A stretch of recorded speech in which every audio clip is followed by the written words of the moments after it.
നന്മയല്ലാതൊന്നും ചെയ്തിടാത്തവൻ, തിന്മയാകെ മായിക്കുന്നവൻ, പാപമെല്ലാം ക്ഷമിക്കുന്നവൻ, പുതുജീവനിൽ പകരുന്നവൻ. യേശു യേശു അവനാരിലും വലിയവൻ. യേശു യേശു അവനാരിലും മതിയായവൻ. ദൈവത്തെ സ്നേഹിക്കുമ്പോൾ സർവം നന്മയ്ക്കായി ഭവിച്ചിടുന്നു. തിരുസ്വരമനുസരിച്ചാൽ നമുക്കൊരുക്കിടും അവനകിലം. കൃപയരുളിടുമേ, ബലമണിക്കുമേ, പാരമധുരമായി മാറ്റിയിടുമേ. ചേർന്ന് പാടിയാട്ട്. യേശു യേശു അവനാരിലും വലിയവൻ. യേശു യേശു അവനാരിലും മതിയായവൻ. ഇരുൾ നമ്മെ മൂടിടുമ്പോൾ ലോക വെളിച്ചമായ അവനാണയോ. രോഗികളായിടുമ്പോൾ സൗഖ്യദായകൻ അവൻ കരുതും.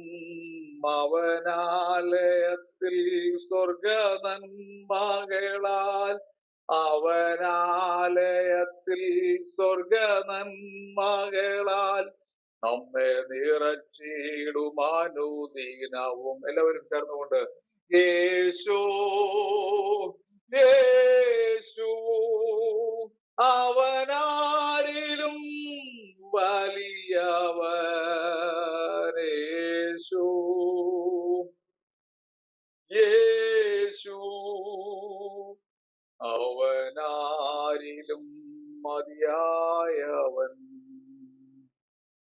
എല്ലാ ഹൃദയങ്ങളും ചേർന്ന് കർത്താവിൽ ഒരു നിമിഷം ഒന്ന് സ്തുതിക്കാം.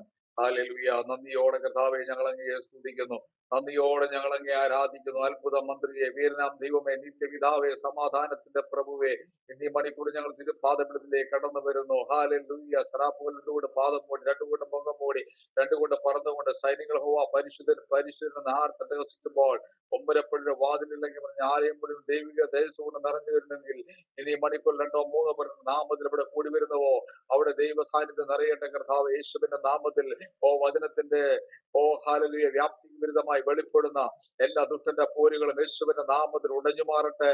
നിന്റെ ദാസന്മാരാകുന്ന നിന്റെ മക്കളാകുന്ന നിങ്ങൾ ഒരുമിച്ച് പ്രാർത്ഥിക്കുന്നു. ഇന്നത്തെ ക്ലാസ്സിനെ കർത്താവ് അനുഗ്രഹിക്കണമെന്ന് പ്രാർത്ഥിക്കുന്നു. ഇവിടെ കടന്നു വന്നിരിക്കുന്ന എല്ലാ മക്കളെയും പരിശുദ്ധാത്മാവ് അനുഗ്രഹിക്കണമേ. ഇനി വരുവാനുള്ളവരെ ദൈവത്തിന്റെ പരിശുദ്ധാത്മാവ് എത്രയും വേഗം കൂട്ടി വരുത്തണമെന്ന് ഞങ്ങൾ അങ്ങയോട് പ്രാർത്ഥിക്കുന്നു. കഴിഞ്ഞ ആഴ്ച കർത്താവിന്റെ ദാസൻ ജോർജ് പാസ്റ്റർക്ക് വേണ്ടി ഞങ്ങൾ പ്രാർത്ഥിച്ചു. ദാസനെ കർത്താവ് സൗഖ്യത്തോടെ ആരോഗ്യത്തോടെ ഇന്നീ മണിക്കൂർ ഞങ്ങളുടെ കൂടെ അരിപ്പാൻ തക്കവണ്ണം സ്വർഗസ്നായ ദൈവം ഒരുക്കിയ വലിയ കൃപകളെ ഓർത്ത് ഞങ്ങൾ നന്ദി പറഞ്ഞു പ്രാർത്ഥിക്കുന്നു. ആരെങ്കിലും രോഗികളായി ദുഃഖിതരായി കർത്താവ് ഞങ്ങളുടെ ക്ലാസ്സിലായിരിക്കുന്നുവെങ്കിൽ, ഭവനത്തിലായിരിക്കുന്നുവെങ്കിൽ ഹല്ലേലൂയ ദൈവത്തിന്റെ പരിശുദ്ധാത്മാവ് തക്ക സമയത്ത് വിടുതലും ആശ്വാസം കൊടുക്കണമെന്ന് പ്രാർത്ഥിക്കുന്നു. ഹല്ലേലൂയ. നന്ദിയോടെ സ്തോത്രം. ഇപ്പോൾ നമ്മൾ തങ്കച്ച പാസ്റ്റർ നമുക്ക് കൂടി പ്രാർത്ഥിച്ചു. റോമാലേഖനം അധ്യായം 7 നാം കടന്നു വരുമ്പോൾ ഈ അധ്യായം വിശേഷാൽ ഇതിന്റെ 14 മുതൽ 25 വരെയുള്ള വേദവാക്യങ്ങളാണ് വളരെയധികം തർക്കവും വിവാദവുമായ ചില വേദവാക്യങ്ങൾ. 14 മുതൽ 25 വരെയുള്ള വേദവാക്യങ്ങളാണ് ഇതിന്റെ തർക്കങ്ങളും വിവാദങ്ങളും ഉണ്ടാക്കിയ ചില വേദവാക്യങ്ങളെ പറ്റിയാണ് നമ്മൾ ചിന്തിക്കുന്നത്.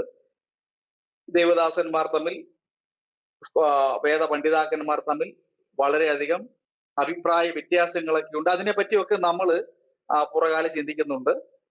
എങ്കിൽ തന്നെയും ഇതിന്റെ 1 മുതൽ 7 വരെയുള്ള വാക്യം, റോമാലേഖനം 7-ാം അധ്യായം 1 മുതൽ 7 വരെയുള്ള വാക്യങ്ങൾ വായിക്കുമ്പോൾ അവിടെ നമുക്കൊരു വിശ്വാസിയും ന്യായപ്രമാണവും സംബന്ധിച്ചുള്ള കാര്യങ്ങളെ പറ്റിയാണ് പഠിക്കുവാനായിട്ട് സാധിക്കുന്നത്.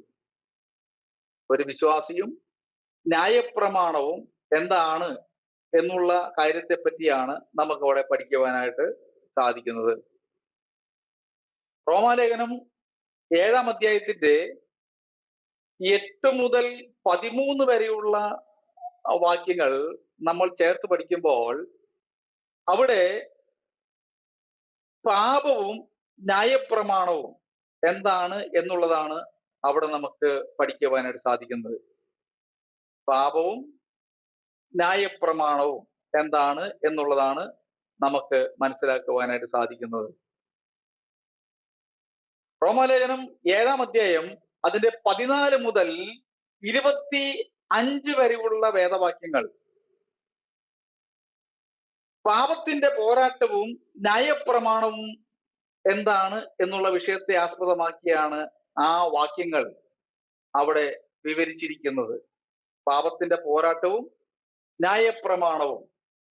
അപ്പൊ നമ്മൾ പഠിച്ചു 1 മുതൽ 7 വരെയുള്ള വാക്യങ്ങളിൽ വിശ്വാസിയും ന്യായപ്രമാണവും, 8 മുതൽ 13 വരെയുള്ള വാക്യങ്ങളിൽ പാപവും ന്യായപ്രമാണവും, 14 മുതൽ 25 വരെയുള്ള വാക്യങ്ങളിൽ പാപത്തിന്റെ പോരാട്ടവും ന്യായപ്രമാണവും എന്താണെന്നുള്ളതാണ് ഇവിടെ നമുക്ക് മനസ്സിലാക്കുവാനായിട്ട് സാധിക്കുന്നത്.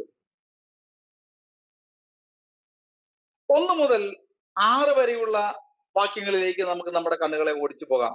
1 മുതൽ 6 വരെയുള്ള വാക്യങ്ങൾ നമുക്ക് നമ്മുടെ കണ്ണുകൾ ഓടിച്ചു പോകാം. ആർക്കെങ്കിലും ഒരാൾക്ക് വായിക്കാൻ പറ്റുമെങ്കിൽ വായിക്കാൻ, ഇനി അല്ലെങ്കിൽ ഞാൻ വായിക്കുമെങ്കിൽ അങ്ങനെ എങ്ങനെയായാലും നമുക്ക് മുന്നോട്ട് പോകാം. 1 മുതൽ 6 വരെയുള്ള വാക്യങ്ങളിൽ, സഹോദരന്മാരെ, ന്യായപ്രമാണം അറിയുന്നവരോടല്ലോ ഞാൻ സംസാരിക്കുന്നത്. മനുഷ്യൻ ജീവനോടിരിക്കും കാലത്തൊക്കെയും ന്യായപ്രമാണത്തിന് അവന്റെ മേൽ അധികാരമുണ്ട് എന്ന് നിങ്ങൾ അറിയുന്നില്ലയോ? ഞാൻ ഈ മൊത്തം വാക്യവും വായിച്ച് മുന്നോട്ട് പോകുന്നില്ല. ഇതിനകത്തുള്ള മർമ്മങ്ങൾ നിങ്ങളെ പ്രബോധിപ്പിച്ച് ഞാൻ മുന്നോട്ട് പോകുവാൻ ക്രിസ്തുവിൽ ശരണപ്പെടുകയാണ്. റോമാലേഖനം 7-ാം അധ്യായത്തിന്റെ 1 മുതൽ 6 വരെയുള്ള വാക്യങ്ങൾ വായിക്കുമ്പോൾ ഈ ഭാഗത്ത് ഒരു വിശ്വാസി ന്യായപ്രമാണ സംബന്ധമായി മരിച്ചുവെന്നും അത് കർത്താവായ യേശുക്രിസ്തുവിന്റെ ക്രൂശിലാണെന്നും എന്നുള്ളതാണ് അവിടെ നമുക്ക് മനസ്സിലാക്കുവാൻ സാധിക്കുന്നത്. അതിനവിടെ ദൃഷ്ടാന്തമായി പറഞ്ഞിരിക്കുന്നത്, അവിടെ ഒരു ദൃഷ്ടാന്തം താഴെ നമുക്ക് കാണാൻ സാധിക്കുന്നു. 2 മുതൽ 4 വരെയുള്ള വാക്യങ്ങൾ വായിക്കുമ്പോൾ ഒരു ഭാര്യ ഭർത്തൃ ബന്ധത്തെ അവിടെ ദൃഷ്ടാന്തമായി എടുത്ത് പറഞ്ഞിരിക്കുകയാണ്. അപ്പോൾ ഈ ഭാഗങ്ങളൊക്കെയും തന്നെ പല വേദ പണ്ഡിതാക്കൾ തമ്മിൽ പലവിധമായ തർക്കങ്ങൾ ഉണ്ടായ ചില സംഭവങ്ങളാണ്. ഇവിടെ ദൃഷ്ടാന്തത്തിൽ നമുക്ക് മനസ്സിലാക്കുവാൻ സാധിക്കുന്നത്, ഭർത്താവുള്ള സ്ത്രീ ജീവിച്ചിരിക്കുന്ന ഭർത്താവിനോട് ന്യായപ്രമാണത്താൽ ബന്ധിക്കപ്പെട്ടിരിക്കുന്നു. ഭർത്താവ് മരിച്ചാൽ അവൾ ഭർത്തൃ ന്യായപ്രമാണത്തിൽ നിന്ന് ഒഴിവുള്ളവളായി. ദൃഷ്ടാന്തമാണ്. അപ്പോൾ ചില ആളുകൾ ഇതിനെ വിവക്ഷിച്ചിരിക്കുന്നത്, ചില സ്കോളേഴ്സ് വിവക്ഷിച്ചിരിക്കുന്നത്, ഈ ഭർത്താവ് മരിക്കുന്നതായി പറയുന്നു എന്നതിന്റെ അർത്ഥം ആദ്യ ഭർത്താവ് എന്നുള്ള അർത്ഥമാണ്. ചില ആളുകളുടെ എക്സ്പ്ലനേഷൻ ആണ് നമ്മളിവിടെ ചിന്തിക്കുന്നത്. ചില ആളുകളുടെ എക്സ്പ്ലനേഷൻ നിങ്ങൾക്ക് മനസ്സിലാകത്തക്ക രീതിയിലാണ് ഞാൻ പറയുന്നത്. ചില സ്കോളേഴ്സ് അവിടെ പഠിപ്പിക്കുന്നത് ഭർത്താവ് മരിക്കുന്നതായി പറയുന്നത് ആദ്യ ഭർത്താവ് എന്നുള്ളതിനെ പറ്റി ആണ് എന്ന് ഒരു കൂട്ടർ പഠിപ്പിക്കുന്നു. അപ്പോൾ തന്നെ വേറൊരു കൂട്ടർ പഠിപ്പിക്കുന്നത് ആദ്യ ഭർത്താവ് ന്യായപ്രമാണമാണെന്നും അത് പഴയ മനുഷ്യനാണെന്നും അത് ആദാമാണെന്നും ഉള്ള വിവിധ ആശയങ്ങളെ വേറൊരു കൂട്ടം സ്കോളേഴ്സ് അല്ലെങ്കിൽ വേദപണ്ഡിതാക്കർ അവിടെ അഭിപ്രായപ്പെടുന്നുണ്ട്.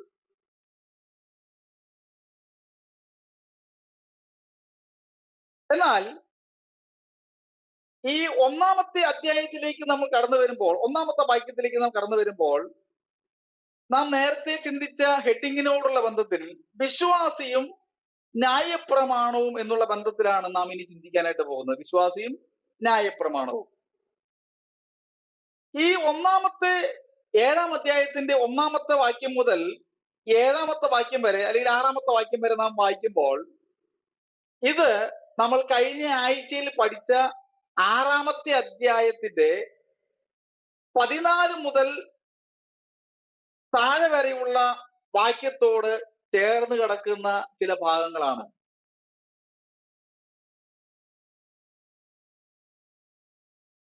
ഇതിനെപ്പറ്റി നമ്മൾ കഴിഞ്ഞ ആഴ്ച ചിന്തിച്ചതാണ്. ഇവിടെ 1-ാമത്തെ വാക്യത്തിൽ എഴുതിയിരിക്കുന്നു, സഹോദരന്മാരെ, ന്യായപ്രമാണം അറിയുന്നവരോടല്ലോ ഞാൻ സംസാരിക്കുന്നത്. ഇവിടെ ന്യായപ്രമാണം അറിയുന്നവരോട് എന്ന പ്രയോഗം നമുക്കിവിടെ കാണുവാനായിട്ട് സാധിക്കുന്നു. അത് യഹൂദന്മാരെ സംബന്ധിച്ച് മാത്രമല്ല, ഇത് റോമക്കാരെയും കൂടെ ഉദ്ദേശിച്ചിട്ടുള്ള ഒരു കോട്ടാണ് ഇവിടെ അപ്പോസ്തലനായ പൗലോസ് ഉദ്ദേശിച്ചിട്ടുള്ളത്. സഹോദരന്മാരെ, ന്യായപ്രമാണം അറിയുന്നവരോടല്ലോ ഞാൻ സംസാരിക്കുന്നത്. അപ്പൊ അപ്പോസ്തലനായ പൗലോസ് ഈ വാചകം ഇവിടെ കോട്ട് ചെയ്യുന്നത് യഹൂദന്മാരെ മാത്രം സംബന്ധിച്ചല്ല, റോമക്കാരെയും കൂടെ സംബന്ധിച്ചിട്ടുള്ളതാണ് എന്നുള്ള അർത്ഥത്തിലാണ്. മനുഷ്യൻ ജീവനോടിരിക്കും കാലത്തൊക്കെയും, താഴെ എഴുതിയിരിക്കുന്നു, മനുഷ്യൻ ജീവനോടിരിക്കും കാലത്തൊക്കെയും ന്യായപ്രമാണത്തിന് അവന്റെ മേൽ അധികാരമുണ്ട് എന്ന് നിങ്ങൾ അറിയുന്നില്ലയോ? അപ്പോൾ മനുഷ്യൻ ജീവനോടിരിക്കും കാലത്തൊക്കെയും എന്ന പ്രയോഗത്തിന് ന്യായപ്രമാണത്തിന് ഒരുവന്റെ മേൽ അധികാരമുണ്ട്, അതിന്റെ അധികാരത്തിന്റെ സമ്പൂർണതയെ വെളിപ്പെടുത്തുന്നതാണ്. ന്യായപ്രമാണത്തിന് ഒരു വ്യക്തിയുടെ ജീവിതത്തിന്മേലുള്ള അധികാരത്തിന്റെ സമ്പൂർണതയെ വെളിപ്പെടുത്തുന്ന ഒന്നാണ് അറിയുന്നില്ലയോ എന്ന് ചോദിക്കുന്നത്. അറിയുന്നില്ലയോ? അപ്പൊ അതിന്റെ അർത്ഥം സത്യം പറഞ്ഞു കഴിഞ്ഞാൽ ഇവിടെ നമുക്ക് മനസ്സിലാക്കാൻ സാധിക്കുന്നത്, സഹോദരന്മാരെ, ന്യായപ്രമാണം അറിയുന്നവരോടല്ലോ ഞാൻ സംസാരിക്കുന്നത്. മനുഷ്യൻ ഇരിക്കുന്നിടത്തൊക്കെയും ജീവനോടിരിക്കുന്ന കാലത്തൊക്കെയും ന്യായപ്രമാണത്തിന് അവന്റെ മേൽ അധികാരമുണ്ട് എന്ന് നിങ്ങൾ അറിയുന്നില്ലയോ? അപ്പൊ അങ്ങനെ ഒരു ചോദ്യം ഉന്നയിക്കുന്നതിന്റെ യഥാർത്ഥ അർത്ഥം അവർ വേണ്ടവണ്ണം അത് അറിയുന്നില്ല എന്നുള്ളതാണ്. Praise the lord. വേണ്ടവണ്ണം അവർ അത് മനസ്സിലാക്കുന്നുണ്ടായിരുന്നുവെങ്കിൽ, വേണ്ടവണ്ണം അവരത് മനസ്സിലാക്കുന്നു അല്ലെങ്കിൽ അറിയുന്നുണ്ടായിരുന്നുവെങ്കിൽ അങ്ങനെ ഒരു ചോദ്യത്തിന് അവിടെ പ്രസക്തിയില്ല. അതുകൊണ്ടാണ് അവിടെ ആ 2 ദൃഷ്ടാന്തം അവിടെ കൊണ്ടുവന്നിരിക്കുന്നത്.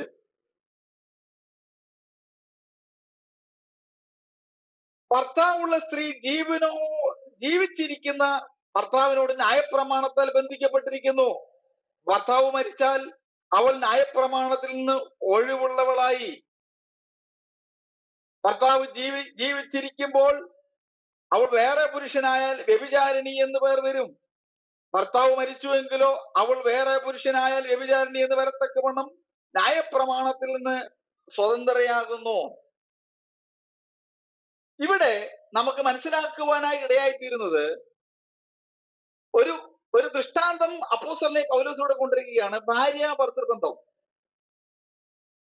ഇവർ ഉടമ്പടിയിലൂടെ യോജിക്കപ്പെടുമ്പോൾ ഭർത്താവ് മരിക്കുന്ന സമയത്ത് അവൾ ആ ഭർത്താവിൻ്റെതായിട്ടുള്ള ആ ന്യായപ്രമാണത്തിൽ നിന്ന് അവൾ സ്വതന്ത്രയാകുകയാണ്. ആ ഒരു ദൃഷ്ടാന്തമാണ് അപ്പോസ്തലനായ പൗലോസ് ഇവിടെ കൊണ്ടുവന്നിരിക്കുന്നത്. 4-ാമത്തെ വാക്യത്തിൽ എഴുതിയിരിക്കുന്നു, അതുകൊണ്ട് സഹോദരന്മാരെ, നാം ദൈവത്തിന് ഫലം കായ്ക്കുമാറ് മരിച്ചിട്ട് ഉയിർത്തെഴുന്നേറ്റവനായ വേറൊരുവനാകേണ്ടതിന് നിങ്ങളും ക്രിസ്തുവിന്റെ ശരീരം മുഖാന്തരം ന്യായപ്രമാണ സംബന്ധമായി മരിച്ചിരിക്കുന്നു. റോമാലേഖനം 7-ാം അധ്യായത്തിന്റെ 4-ാമത്തെ വാക്യം, ഇത് വളരെ കീ പോയിന്റ് ആയിട്ടുള്ള ഒരു വാക്യമാണ്. നമ്മൾ എല്ലാ വാക്യത്തിലും കീ പോയിന്റുകളുണ്ട്. താക്കോൽ വാക്യങ്ങൾക്ക് നമ്മൾ സംസാരിക്കുന്നത് പോലെ ഈ വാക്യം ഒരു താക്കോൽ വാക്യമാണ്. ഇതിനകത്ത് എഴുതിയിരിക്കുന്നു, അതുകൊണ്ട് സഹോദരന്മാരെ, ഞാൻ ദൈവത്തിന് ഫലം കായ്ക്കുമാറ് മരിച്ചിട്ട് ഉയിർത്തെഴുന്നേറ്റവനായ വേറൊരുവനാകേണ്ടതിന് നിങ്ങളും ക്രിസ്തുവിന്റെ ശരീരം മുഖാന്തരം ന്യായപ്രമാണ സംബന്ധമായി മരിച്ചിരിക്കുന്നു. ഇവിടെ ശ്രദ്ധിക്കുക, ക്രിസ്തുവിന്റെ ശരീരം എന്നിവിടെ പറയുന്നത് കർത്താവായ യേശു ക്രിസ്തുവിന്റെ മരണത്തെ ഉദ്ദേശിച്ചിട്ടാണ്. ദൈവത്തിന് ഫലം കായ്ക്കുമാറ് എന്നുള്ളത് ഒരു നീതിപരമായ അല്ലെങ്കിൽ ഒരു നീതിയായിട്ടുള്ള ഒരു ജീവിതത്തെ പ്രദർശിപ്പിക്കുന്നതാണ്. റോമാലേഖനം 6-ാം അധ്യായത്തിന്റെ 22-ാം വാക്യം, റോമാലേഖനം 6-ന്റെ 22-ാം വാക്യം ഇതിനോട് നമുക്ക് കൂട്ടി യോജിപ്പിച്ച് പഠിക്കാം. 22, എന്നാൽ ഇപ്പോൾ പാപത്തിൽ നിന്നും സ്വാതന്ത്ര്യം പ്രാപിച്ച ദൈവത്തിന് ദാസന്മാരായിരിക്കയാൽ നിങ്ങൾക്ക് ലഭിക്കുന്ന ഫലം വിശുദ്ധീകരണവും അതിന്റെ അന്തം നിത്യജീവനുമാകുന്നു. അപ്പോൾ പാപത്തിൽ നിന്ന് സ്വാതന്ത്ര്യം പ്രാപിച്ച ദൈവത്തിന്റെ ദാസന്മാരായിരിക്കുകയാൽ, ഈ വാക്യം ഇതിനോട് ചേർത്ത് പഠിക്കണം.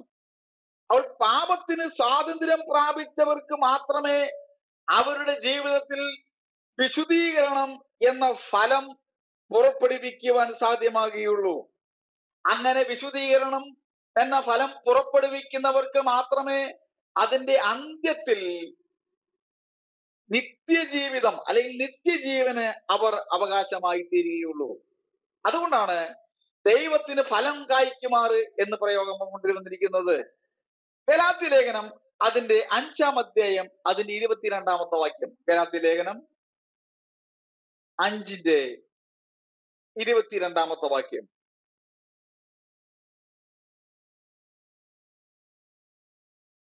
അവിടെ നമുക്ക് വായിക്കുവാനിടയെത്തിരുന്നു, ആത്മാവിന്റെ ഫലമോ, ഇത് നമ്മുടെ സ്കൂളിൽ പഠിക്കുന്ന സൺഡേ സ്കൂളിൽ പഠിക്കുന്ന എല്ലാ കുഞ്ഞു കുട്ടികൾക്കും വളരെ മനഃപ്പാഠമായിട്ട് അറിയുന്നതാണ്. ആത്മാവിന്റെ ഫലമോ സ്നേഹ, സന്തോഷ, സമാധാനം, ദീർഘക്ഷമ, ദയ, പരോപകാരം, വിശ്വസ്തത, സൗമ്യത, ഇന്ദ്രിജയം, ഈ വാക്ക് വിരോധമായി ഒരു ന്യായപ്രമാണവുമില്ല.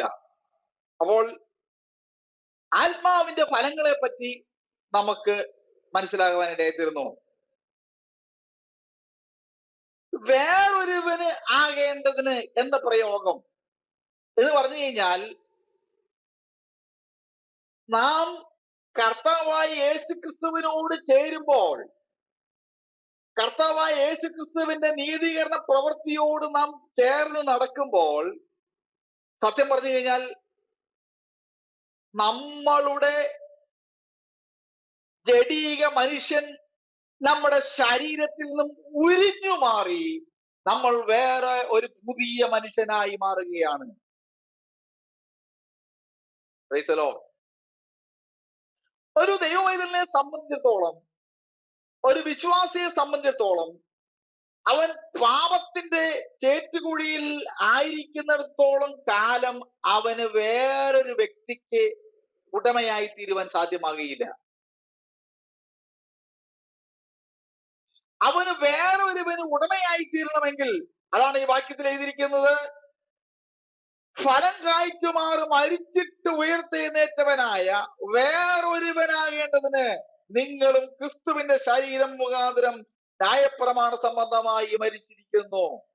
അപ്പോൾ ഒരുവന്റെ ജീവിതത്തിൽ അവൻ വേറൊരുവനായി തീരേണ്ടതിന്, വേറൊരുവൻ, അവന്റെ ശരീരം വേറൊരുവനായി മാറണം. ക്രിസ്തുവിനോട് ചേരുമ്പോൾ അവൻ വേറൊരുവനായി മാറുകയാണ്. അവന്റെ പഴയതെല്ലാം അവൻ മാറ്റിവെച്ചിട്ട് അവൻ പുതിയൊരു മനുഷ്യനായി രൂപാന്തരപ്പെടുന്നതിനെയാണ് വേറൊരുവൻ ആകുക എന്ന് അവിടെ ഉദ്ദേശിക്കുന്നത്.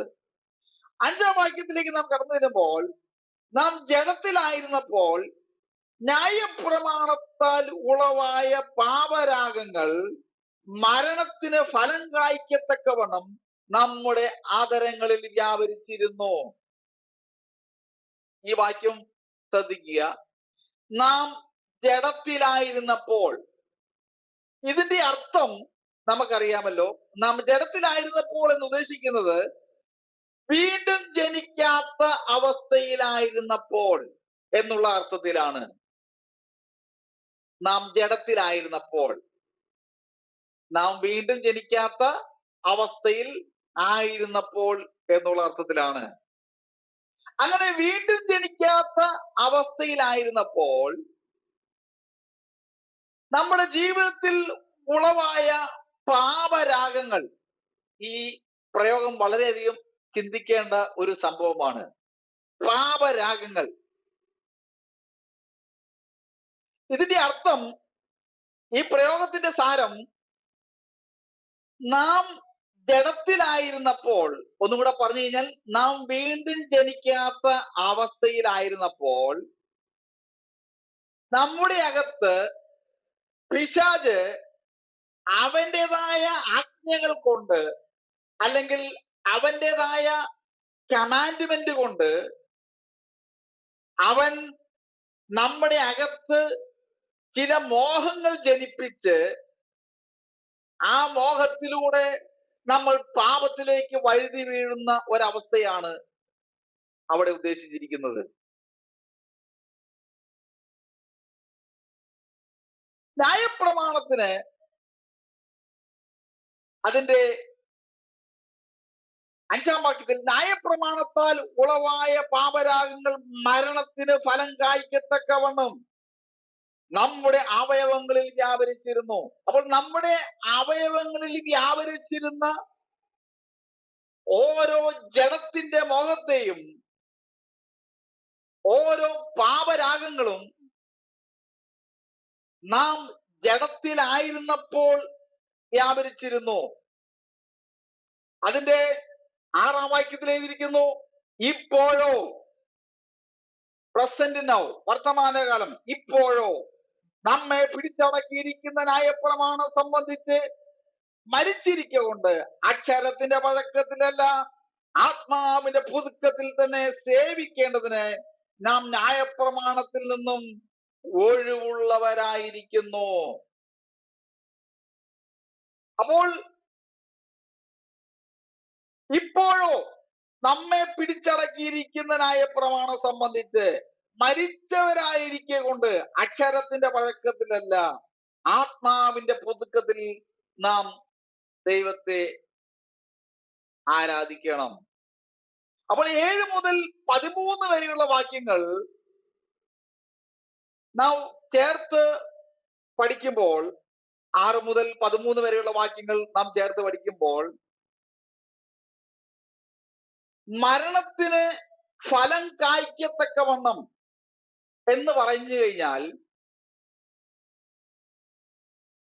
നമ്മുടെ ജീവിതത്തിൽ ഉളവാകുന്ന പാപ സ്വഭാവങ്ങളെല്ലാം തന്നെ മരണത്തിലേക്ക് പര്യവസാനിക്കുന്ന ഒരു ദുഷ്പ്രവൃത്തികളായി വെളിപ്പെടുകയാണ്. ഒരു വ്യക്തിയുടെ ജീവിതത്തിൽ, ഒരു വിശ്വാസിയുടെ ജീവിതത്തിൽ ഉൾപ്പെടുന്ന അല്ലെങ്കിൽ വെളിപ്പെടുന്ന പാപ സ്വഭാവങ്ങളെല്ലാം തന്നെ മരണത്തിലേക്ക് പര്യവസാനിക്കുകയാണ്. അതാണ് മരണത്തിലേക്ക് പര്യവസാനിക്കുന്ന ദുഷ്പ്രവൃത്തികളായിട്ട് നമുക്ക് മനസ്സിലാക്കുവാനായിട്ട് സാധിക്കുന്നു. ന്യായപ്രമാണ സംബന്ധത്താലുള്ള ഇവിടെ നമുക്ക് കാണുന്നു, ദൈവത്തിന് ഫലം കായ്ക്കുമാറ് മരിച്ചിട്ട് ഉയർത്തെഴുന്നേൽക്കുന്നവനായ വേറൊരുവനാകുക. നാം നാം തൊട്ടു പുറകെ അതിൽ പഠിച്ചല്ലോ, 6-ാമത്തെ വാക്യത്തിൽ പഠിച്ചല്ലോ, 5-ാമത്തെ വാക്യത്തിൽ പഠിച്ചല്ലോ. അപ്പോൾ ന്യായപ്രമാണ സംബന്ധമായി മരിക്കുന്നതിനാലുള്ള 2 ഫലങ്ങളാണ് നാം ഇനി പഠിക്കാനായിട്ട് പോകുന്നത്. ന്യായപ്രമാണ സംബന്ധമായി മരിച്ചു കഴിഞ്ഞു കഴിഞ്ഞാൽ ഒരു വ്യക്തിയുടെ ജീവിതത്തിൽ, അവന്റെ ജീവിതത്തിൽ ഉണ്ടാകുന്ന 2 ഫലങ്ങളാണ്. ഒന്ന്, അവൻ ദൈവത്തിന് ഫലം കായ്ക്കുമാറ് മരിച്ചിട്ട് ഉയർത്തെഴുന്നേറ്റ വേറൊരുവനായി അവൻ മാറുന്നു. വേഴ്സ് 4, 4-ാമത്തെ വാക്യം. രണ്ടാമത്തത്, ആത്മാവിന്റെ പുതുക്കത്തിൽ അവന് കർത്താവിനെ സേവിക്കുവാൻ കഴിയുന്നു. 6-ാമത്തെ വാക്യം. ആത്മാവിന്റെ പുതുക്കത്തിൽ അവന് കർത്താവിനെ സേവിക്കുവാൻ കഴിയുന്നു.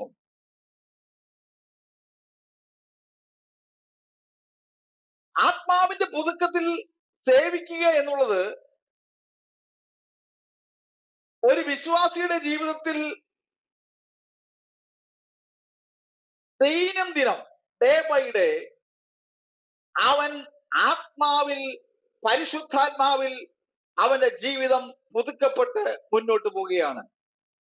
അതുകൊണ്ടാണ് 6-ാം വാക്യത്തിൽ എഴുതിയിരിക്കുന്നത്, അക്ഷരത്തിന്റെ പഴക്കത്തിലല്ല, മറിച്ചോ ആത്മാവിന്റെ പുതുക്കത്തിൽ തന്നെയാണ് നാം സേവിക്കേണ്ടത്.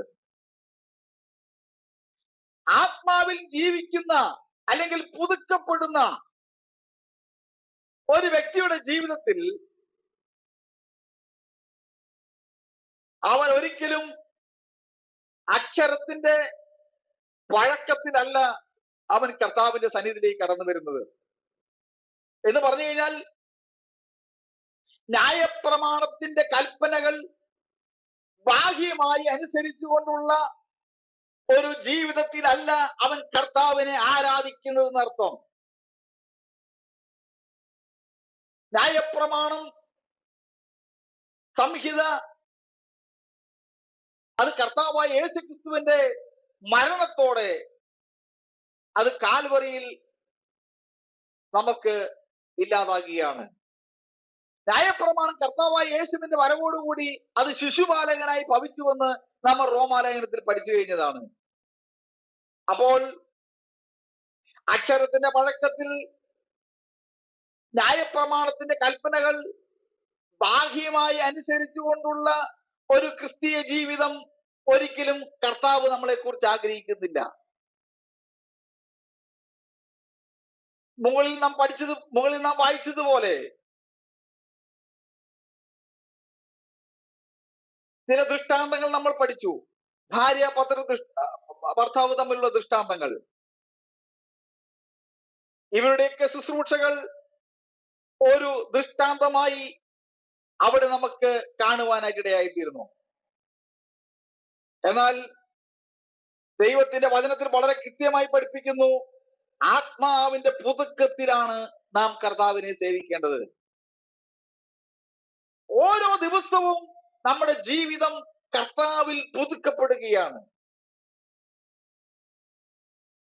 ഓരോ ദിവസവും പരിശുദ്ധാത്മാവിന്റെ ആ ശക്തിയാൽ നമ്മൾ പുതുക്കപ്പെട്ട് മുന്നോട്ട് പോവുകയാണ്. 7-ാമത്തെ വാക്യത്തിലേക്ക്, 7 മുതൽ 13 വരെയുള്ള വാക്യങ്ങൾ നാം ചിന്തിക്കുമ്പോൾ, പാപവും ന്യായപ്രമാണവും എന്നുള്ള വിഷയമാണ് നാം നേരത്തെ ചിന്തിച്ചത്. പാപവും ന്യായപ്രമാണവും. ആകയാൽ നാം എന്ത് പറയണ്ടു? ന്യായപ്രമാണം പാപമെന്നോ? ഒരു നാളും അരുത്. എങ്കിലും ന്യായപ്രമാണത്താൽ അല്ലാതെ ഞാൻ പാപത്തെ അറിഞ്ഞില്ല.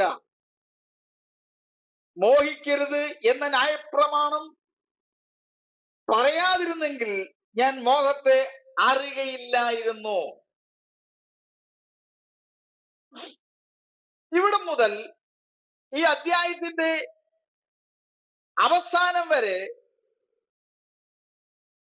ചില അനുഭവങ്ങൾ അപ്പോസ്തലനായ പൗലോസ് ഇവിടെ വെളിപ്പെടുത്തുകയാണ്.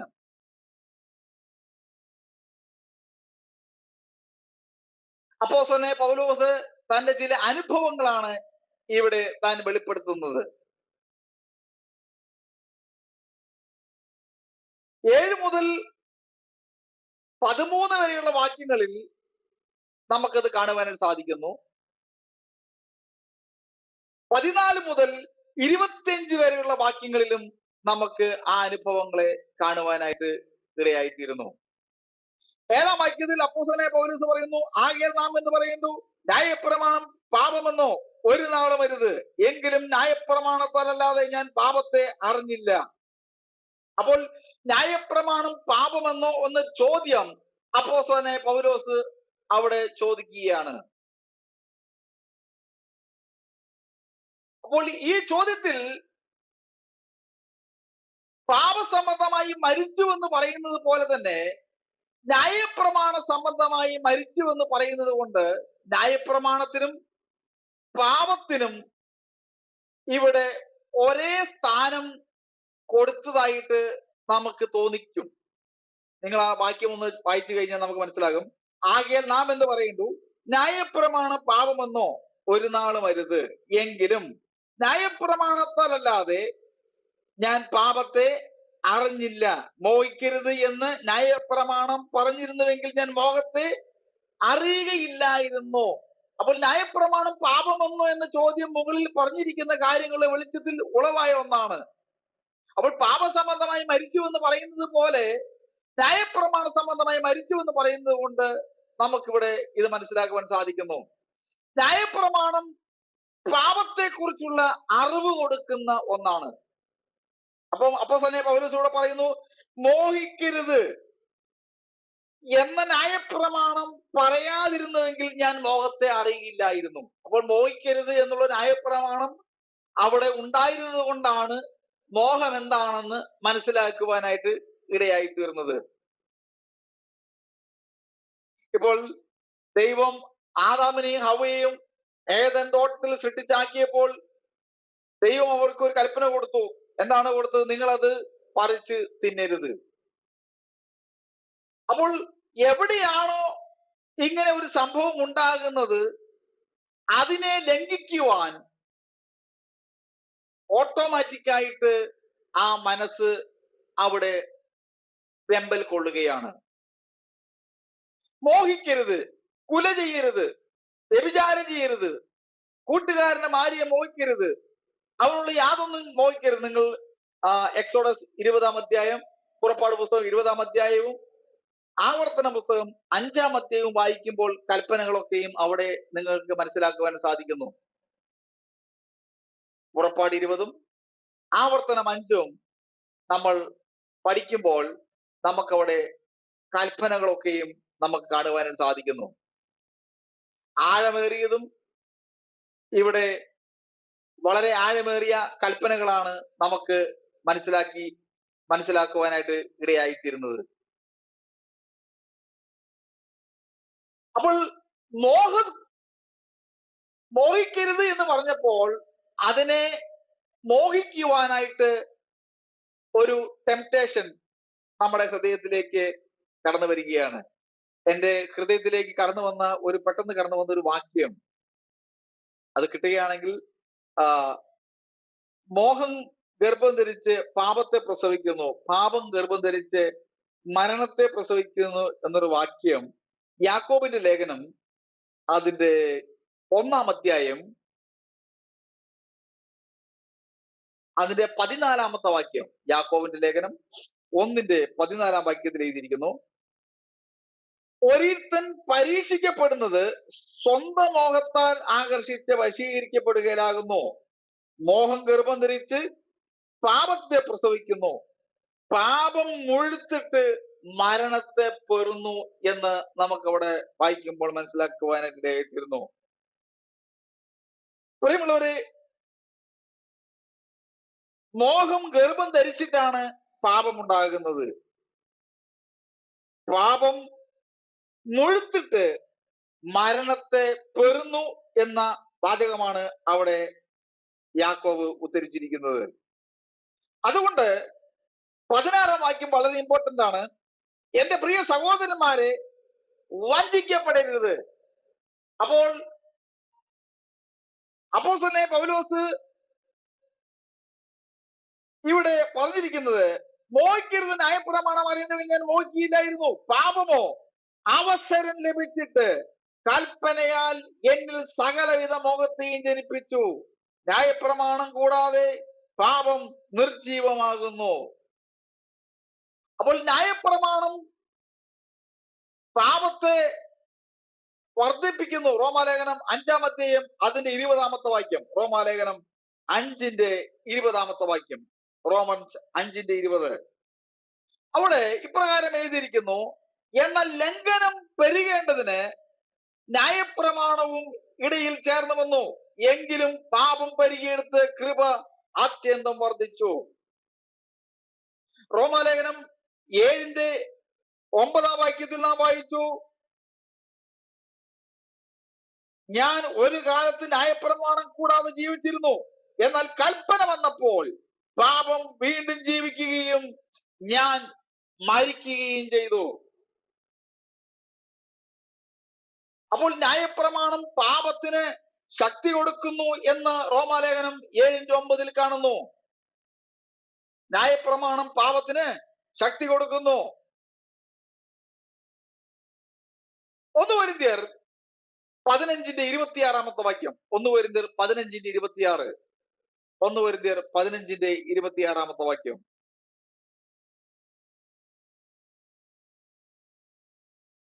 അവിടെ ഇപ്രകാരം രേഖപ്പെടുത്തിയിരിക്കുന്നു, ഒടുക്കത്തെ ശത്രുവായിട്ട് മരണം നീങ്ങിപ്പോകും.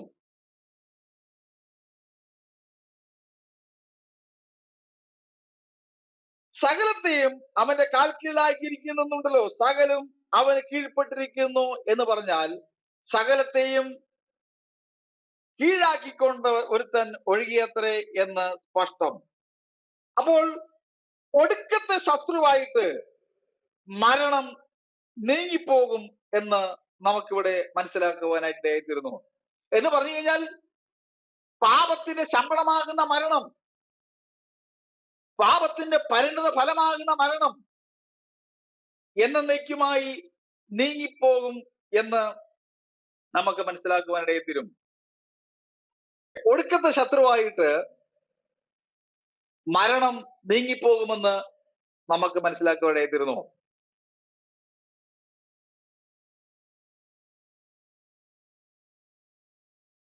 അപ്പോൾ നമുക്ക് മനസ്സിലാക്കുവാനിടയിൽ തീർന്ന ഒരു വലിയ സംഭവം ഞാനിവിടെ പറഞ്ഞു വെക്കുന്നത്, പാപത്തിന്റെ പരിണിത ഫലം മരണം ഒടുക്കത്തെ ശത്രുവായിട്ട് എന്നേക്കുമായി നീങ്ങിപ്പോകും. അത് നീങ്ങിപ്പോകുന്നത് നമ്മുടെ കർത്താവായ യേശു ക്രിസ്തുവിന്റെ 2ാമത്തെ വരവോടുകൂടിയാണ്. Praise the lord. കർത്താവ് തൻ ഗംഭീരനാഥത്തോടും പ്രധാന ദൂതന്റെ ശബ്ദത്തോടും ദൈവത്തിന്റെ കാലത്തോടും കൂടെ സ്വർഗത്തിൽ നിന്നിറങ്ങി വരികയും ക്രിസ്തുവിൽ മരിച്ചവർ മുമ്പ് ഉയർത്തെഴുന്നേൽക്കി പിന്നെ ജീവനോട് ശേഷിക്കുന്നവരായി നാം രൂപാന്തരപ്പെടും. ഈ വചനങ്ങളെ കൊണ്ട് നിങ്ങൾ അന്യോന്യം ആശിച്ചുകൊള്ളുവിനെന്ന് കർത്താവിന്റെ വചനം നമ്മളെ പഠിപ്പിക്കുന്നു. 9-ാം വാക്യത്തിലേക്ക് നാം വായിക്കുമ്പോൾ റോമാലേഖനം അതിന്റെ 7-ന്റെ 9-ാമത്തെ വാക്യം. റോമാലേഖനം 7-ന്റെ 9-ാമത്തെ വാക്യം. ഞാൻ ഒരു കാലത്ത് ന്യായപ്രമാണം കൂടാതെ ജീവിച്ചിരുന്നു, എന്നാൽ കൽപ്പന വന്നപ്പോൾ പാപം വീണ്ടും ജീവിക്കുകയും ഞാൻ മരിക്കുകയും ചെയ്തു. അപ്പോൾ ഞാൻ ഒരു കാലത്ത് ന്യായപ്രമാണം കൂടാതെ ജീവിച്ചിരുന്നു. അപ്പോൾ ഇത് ഞാൻ നേരത്തെ നമ്മൾ പഠിച്ചല്ലോ, അപ്പോസ്തലനായ പൗലോസ് തന്റെ ജീവിത അനുഭവത്തെ ഇവിടെ സൂചിപ്പിച്ചിരിക്കുന്നു. നേരത്തെ നമ്മൾ അത് ചിന്തിച്ച് വന്നതാണ്, വാക്യങ്ങൾ ഞാൻ നിങ്ങളോട് പറഞ്ഞിരുന്നു. അപ്പോൾ ആ ഒരു സംഭവമാണ് അപ്പോസ്തലനായ പൗലോസ് ഇവിടെ പറഞ്ഞിരിക്കുന്നത്. ഞാൻ ഒരു കാലത്ത് ന്യായപ്രമാണം കൂടാതെ ജീവിച്ചിരുന്നു എന്ന് പറഞ്ഞ് താൻ രക്ഷിക്കപ്പെടാത്ത കാലയളവിനെ പറ്റി ഉള്ള സംബന്ധിച്ചാണ് ഇവിടെ പറഞ്ഞിരിക്കുന്നത്. അതിനെപ്പറ്റി പഠിക്കുമ്പോൾ ഫിലിപ്പിയ ലേഖനം 3-ാം അധ്യായം അതിന്റെ 6-ാമത്തെ വാക്യം. ഫിലിപ്പിയ ലേഖനം 3-ന്റെ 6-ാമത്തെ വാക്യം. അവിടെ ഇപ്രകാരം രേഖപ്പെടുത്തിയിരിക്കുന്നു, എട്ടാം നാളിൽ പരിച്ഛേദനയേറ്റവൻ, ഇസ്രായേൽ ജാതിക്കാരൻ, ബെന്യാമിൻ ഗോത്രക്കാരൻ, എബ്രായിൽ ജനിച്ച എബ്രായൻ, ന്യായപ്രമാണം സംബന്ധിച്ച് പരീശൻ, ശുഷ്കാന്തി സംബന്ധിച്ച് സഭയെ ഉപദ്രവിച്ചവൻ, ന്യായപ്രമാണത്തിലെ നീതി സംബന്ധിച്ച അനിന്ദൻ, എങ്കിലും എനിക്ക് ലാഭമായിരുന്നൊക്കെ ഞാൻ ക്രിസ്തു നിമിത്തം എന്തെണ്ണി? ഛേദമെന്ന് എണ്ണി. അപ്പോൾ ഈ വാക്യം, 9-ാം വാക്യം, അപ്പോസ്തലനായ പൗലോസ് ന്യായപ്രമാണം കൂടാതെ ജീവിച്ചിരുന്ന കാലത്തെ പറ്റിയുള്ള ഒരു വാക്യമാണ് ഇവിടെ പറഞ്ഞിരിക്കുന്നത്. ഇത് തന്റെ അനുഭവം ആണ് ഇത് പറഞ്ഞിരിക്കുന്നത് എന്ന് നമുക്ക് മനസ്സിലാക്കുവാനായിത്തീരുന്നു. അപ്പോൾ താൻ പറഞ്ഞത് അതിന്റെ 9-ാമത്തെ വാക്യത്തിൽ, ഞാൻ ഒരു കാലത്ത് ന്യായപ്രമാണം കൂടാതെ ജീവിച്ചിരുന്നു, എന്നാൽ കൽപ്പന വന്നപ്പോൾ പാപം വീണ്ടും ജീവിക്കുകയും ഞാൻ മരിക്കുകയും ചെയ്തു. എന്ന് പറഞ്ഞു കഴിഞ്ഞാൽ പാപം വീണ്ടും ജീവിച്ചു എന്നുള്ളത് പാപം ജീവൻ പ്രാപിച്ച് ചാടി എഴുന്നേറ്റു എന്നുള്ള അർത്ഥത്തിലാണ്. നിങ്ങൾക്കറിയാം, ഇപ്പൊ കാട്ടിനകത്ത് ഒരു മൂർഖൻ പാമ്പ് ഇരിക്കുന്നു എന്ന് നിങ്ങളൊന്ന് വിചാരിക്കുക. കാട്ടിനകത്തോ നിങ്ങളുടെ വീടിന്റെ അകത്തോ, എക്സാമ്പിൾ ഇപ്പോ നമുക്ക് തമാശ രീതിയിൽ പറയാപ്പോ, ആരെങ്കിലും ഒരാൾ ഇവിടെ കുക്ക് ചെയ്യാൻ അടുക്കളയിൽ കയറി, രണ്ട് ആന്റിമാർ, ഞാൻ പേരൊന്നും പറയുന്നില്ല, പേര് പറഞ്ഞാൽ ശരിയാവില്ല. അപ്പൊ നിങ്ങൾ ആരെങ്കിലും ഒരാള് കുക്ക് ചെയ്യാൻ കയറിന്ന് വെച്ചോ, പെട്ടെന്ന് ആ കലത്തിനകത്ത് ഒരു മൂർഖൻ അങ്ങോട്ട് ചാടി വന്ന് നിങ്ങൾ എന്ത് ചെയ്യും? ഞെട്ടിപ്പോകത്തില്ലേ? പെട്ടെന്ന് അങ്ങോട്ട് ഒരു മൂർഖൻ ചാടി എന്നിട്ട് നിങ്ങൾ എന്ത് ചെയ്യും? ഞെട്ടിപ്പോ. പെട്ടെന്ന് നിങ്ങൾ ആളുകളെ എന്ത് ചെയ്യും? കൂട്ടി അതിനെ എങ്ങനെയെങ്കിലും അടിച്ചു പോലും, അല്ലെ? അതാണ് പാപം വീണ്ടും ജീവിച്ചു എന്നുള്ളത്. പാപം ജീവൻ പ്രാപിച്ച് ചാടി എഴുന്നേറ്റു എന്നുള്ള അർത്ഥത്തിലാണ്. അപ്പോ പെട്ടെന്ന് ഇവൻ ചാടി കൊത്തി എന്ത് ചെയ്തു? മൂർഖം കഴിച്ച ഒരുപക്ഷെ രാജവെമ്പാല മറ്റോ ആണെങ്കിൽ ഇന്ന് മരുന്നുണ്ട്, ശരിയാണ്. പക്ഷെ ഹോസ്പിറ്റലിൽ തക്ക സമയത്ത് എത്തിച്ച് പറയാൻ പറ്റത്തില്ല. കിട്ടി പോയേ പോയി, രക്ഷപ്പെട്ടു. ഓക്കെ. അപ്പോ ഇതിന്റെ അർത്ഥം, ഈ പാപം നമ്മുടെ ജീവിതത്തിൽ ചാടി എഴുന്നേൽക്കുമ്പോൾ നാം എങ്ങനെയാണ് അതിനോട് പ്രതികരിക്കുന്നത് എന്നുള്ളതാണ്. മനസ്സിലായില്ലേ? പാപം നമ്മുടെ ജീവിതത്തിൽ പെട്ടെന്ന് ചാടി അങ്ങോട്ട് എഴുന്നേൽക്കുമ്പോൾ നാം അതിനെ തല്ലിക്കൊല്ലുമോ, അതോ അതിനോടൊരു സോഫ്റ്റ് കോർണറായിട്ട് അതിനെ പിടിച്ച് മുന്നോട്ട് പോകുമോ എന്നുള്ളതാണ് നാം ചിന്തിക്കേണ്ടത്. ഇവിടെ അപ്പോസ്തലനായ പൗലോസ് പറയുന്നത് കൃത്യമാണ്. ഞാൻ ഒരു കാലത്ത് ന്യായപ്രമാണം കൂടെ ജീവിച്ചിരുന്നു, എന്നാൽ കൽപ്പന വന്നപ്പോൾ പാപം വീണ്ടും ജീവിച്ചിരിക്കാൻ ഞാൻ മരിക്കുകയും ചെയ്തു. അപ്പോൾ ഞാൻ മരിക്കുകയും ചെയ്യുന്നു എന്നുള്ളത് ദൈവത്തിൽ നിന്ന് വേർപെട്ട അവസ്ഥയിലാണെന്നുള്ള അർത്ഥം. അപ്പൊ പാപമുണ്ടായപ്പോൾ അവൻ എന്ത് ചെയ്തു? ദൈവത്തിൽ നിന്ന് വേർപെട്ടു പോയി. അപ്പോൾ പാപം ചാടി എഴുന്നേറ്റപ്പോൾ അവൻ പാപിയായി മാറി, അവൻ ഇതിൽ പാപമുണ്ടായി, അവൻ ദൈവത്തിൽ നിന്നും വേർപെട്ടു പോയി എന്നുള്ള അർത്ഥത്തിലാണ് അവിടെ അത് ഉദ്ദേശിച്ചിരിക്കുന്നത്. അതിന്റെ 10-ാമത്തെ വാക്യത്തിൽ എഴുതിയിരിക്കുന്നു, ഇങ്ങനെ ജീവനായി ലഭിച്ചിരുന്ന കൽപ്പന എനിക്ക് മരണഹേതുവായി തീർന്നു എന്ന് ഞാൻ കണ്ടു. വളരെ ചിന്തിക്കേണ്ട വാക്യമാണ് ഞാൻ ഈ പറഞ്ഞു വരുന്നത്. ഇങ്ങനെ ജീവനായി ലഭിച്ചിരുന്ന കൽപ്പന എനിക്ക് മരണഹേതുവായി തീർന്നു എന്ന് ഞാൻ കണ്ടു. എന്ന് പറഞ്ഞു കഴിഞ്ഞാൽ ജീവനായി ലഭിച്ചിരുന്ന കൽപ്പന ഈ ബന്ധത്തിൽ മരണത്തിനായി ഭവിച്ചു എന്ന് അപ്പോസ്തലനായ പൗലോസ് പറയുകയാണ്. അപ്പോൾ താൻ പാപത്തിലായിരുന്നപ്പോൾ, അതായത് വിശ്വാസത്തിലല്ലായിരുന്നപ്പോൾ, അതായത് നാം അതിനെപ്പറ്റി നാം നേരത്തെ ചിന്തിച്ചായിരുന്നു. അപ്പോസ്തലനായ പൗലോസ് പാപത്തിലായിരുന്നപ്പോൾ എന്ന് പറഞ്ഞു കഴിഞ്ഞാൽ വിശ്വാസത്തിൽ വരാതിരുന്നപ്പോൾ ഉള്ള സംഭവത്തെ പറ്റിയാണ് ഇവിടെ പറഞ്ഞിരിക്കുന്നത്. നിങ്ങൾക്ക് വേണമെങ്കിൽ എനിക്കത് എടുത്ത് വായിപ്പിക്കാൻ സമയമില്ല. ലേവ്യ പുസ്തകം അതിന്റെ 18-ാം അധ്യായം അതിന്റെ 5-ാമത്തെ വാക്യം ഇതിനോട് ചേർത്ത് വെച്ച് പത്താം വാക്യത്തിന്റെ ലേവ്യ പുസ്തകം 18-ാം അധ്യായം അതിന്റെ 5-ാമത്തെ വാക്യം നിങ്ങൾക്ക് അതിനോട് ചേർത്ത് പഠിക്കാവുന്നതാണ്. അതിന്റെ 11-ാം വാക്യത്തിൽ എഴുതിയിരിക്കുന്നു, പാപം അവസരം ലഭിച്ചിട്ട് കൽപ്പനയാൽ എന്നെ ചതിക്കുകയും കൊല്ലുകയും ചെയ്തു. എന്ന് പറഞ്ഞു കഴിഞ്ഞാൽ ന്യായപ്രമാണം പാപത്തിന്റെ ചതിക്ക് ഹേതുവായി എന്നുള്ളതാണ്. ഇപ്പോഴും ഇസ്രായേലിൽ, നമ്മുടെ ഇസ്രായേൽ രാജ്യത്തിൽ അവിടെ നബിമാർ ഒക്കെയും ആ പഴയ മൊസൈക്ക് ലോയാണ് അവർ ഫോളോ ചെയ്യുന്നത്. എന്ന് പറഞ്ഞാൽ മോശയുടെ ന്യായപ്രമാണമാണ് ഫോളോ ചെയ്യുന്നത്. ഏകദേശം ഒത്തിരിയധികം പ്രയർ ഗ്രൂപ്പുകളൊക്കെ ഇസ്രായേലിൽ ഞാൻ ഉണ്ടായിരുന്ന സമയം ഇപ്പോൾ ഉണ്ടായിട്ടുണ്ട്. അവരൊക്കെ പരിചയമുണ്ട്. അവിടെയുള്ള കാര്യങ്ങളൊക്കെയും അവരെന്നെ ലൈവായിട്ട് ഈ നബിമാരൊക്കെയും കാണിക്കുന്ന കാര്യങ്ങളൊക്കെയും എന്നെ കാണിച്ചു തന്നിട്ടുണ്ട്. എന്ന് പറഞ്ഞാൽ അവിടെയുള്ള ഇസ്രായേലില് ആ നബിമാരൊക്കെ ഇപ്പോഴും ആ പഴയ ന്യായപ്രമാണത്തിലൂടെയാണ് പോയിക്കൊണ്ടിരിക്കുന്നത്. അപ്പോൾ ന്യായപ്രമാണം പാപത്തിന്റെ ചതിക്ക് ഹേതുവായി എന്നുള്ള അർത്ഥം. എബ്രായ ലേഖനം നമുക്ക് ഓടിച്ചു പോകാം. എബ്രായ ലേഖനം 3-ാം അധ്യായം അതിന്റെ 13-ാം വാക്യം. എബ്രായ ലേഖനം 3:13.